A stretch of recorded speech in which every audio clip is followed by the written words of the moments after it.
Hi friends, I am Ankit and today I will show you how to block a friend on Facebook. Friends, due to any reason if you want to block a friend on Facebook, then you need to open Facebook app. Now here you need to press on the profile picture. Now press on see all friends. Now here if you want to block a friend, then you need to press on the three dots. Now here you will find the option to block. Press on it.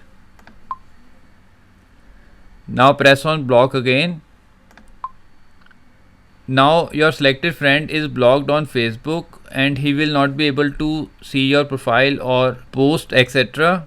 So friends, like this you can very easily block a friend on Facebook. I hope you find this video useful.